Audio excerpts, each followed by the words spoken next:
Chennai Pallavaram Tambaram GST சாலையில் அதிகப்படியான வாகனங்கள் பரபரப்பாக இயங்கிக் கொண்டிருக்கும் வேளையில் தொடர்ந்து போக்குவரத்து நெரிசலும் சிறு சிறு விபத்துகளும் நடைபெற்று வந்தது.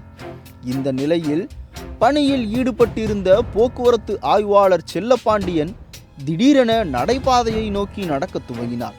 அப்பொழுது நடைபாதையை ஆக்கிரமித்து வைக்கப்பட்டிருந்த விளம்பர பலகைகள், பழுது நீக்கும் உபகரணங்கள் கடைகளில் டயர் கழிவு பொருட்கள் என சாலை மற்றும் நடைபாதையை ஆக்கிரமித்து வைக்கப்பட்டிருந்த பொருட்களை ஆக்ரோஷமாக தூக்கி வீசினார். அப்போது அவர் கூறியதாவது, பல முறை உங்களை அழைத்தும் நேரில் வந்து எச்சரிக்கை விடுத்துள்ளேன்.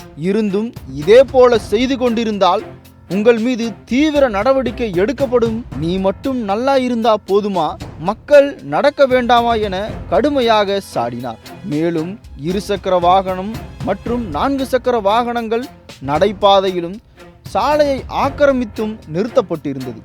அவற்றிற்கு அபராதத்தையும் விதித்தார். அது மட்டுமின்றி உடனடியாக மாநகராட்சியில் இருந்து வாகனம் வரவழைக்கப்பட்டு பொருட்கள் அனைத்தையும் பறிமுதல் செய்த கையோடு கடுமையான எச்சரிக்கையும் விடுத்தார். இதனால் கடை உரிமையாளர்கள் மற்றும் வாகன ஓட்டிகள் மற்றும் காவல்துறையினருக்கிடையே கடும் வாக்குவாதமும் ஏற்பட்டது. இந்த அதிரடி நடவடிக்கை மூலம் போக்குவரத்து நெரிசல் குறையுமா? இதே போன்று பல்லாவரம் விமான நிலையம் ஜிஎஸ்டி சாலையிலும் ஆக்கிரமிப்புகள் அதிகரித்து உள்ளது, அகற்றப்படுமா எனவும் இவ்வாறு வாகன ஓட்டிகள் கேள்வி எழுப்புகின்றனர். ஆக்கிரமிப்புகளை அகற்றினால் போக்குவரத்து பாதிப்பின்றி பொதுமக்கள் பயணிக்கக்கூடும் என்பதே பொதுவான கருத்து.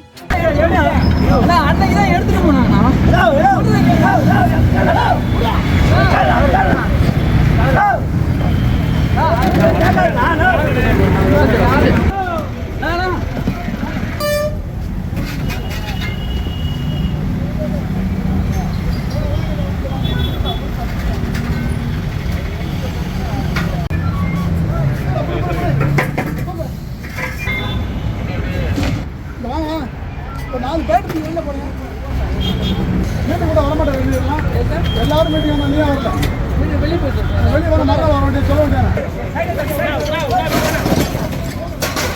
ஃபைன் பண்ணலாம். அப்போயே ஆன் த ஸ்பாட்டில் ஃபைன் பண்ணலாம். சும்மாலாம் விட்டு பில்லை பிடிக்க போக மாட்டோம். அந்த வண்டிக்குரிய ஃபைன் கட்டாவிலேயே வண்டியை ரிலீஸ் பண்ண மாட்டோம். சரியா கடைசி வாங்க என்ன பார்த்துட்டு இருக்கீங்க, போட பாருங்க. கார் ஏசி தூக்கி போடிய வண்டியை எல்லாரும் போகணுங்க. ஒரு ஆபத்துக்கு ஒரு மனுஷன் அர்ஜென்ட்டாக போகிறேன், எப்படி போவோம்? இல்லை பிளாக் பண்ணிட்டேன்னா போலீஸை மதிக்கலையா, நகராட்சியை மதிக்கலையா, மக்களை மதிக்கலையா? சொல்லுங்கள், நீங்கள் மட்டும் உழைச்சி சம்பளத்தை போகணும், மற்ற எல்லாரும் வர வேண்டாமா?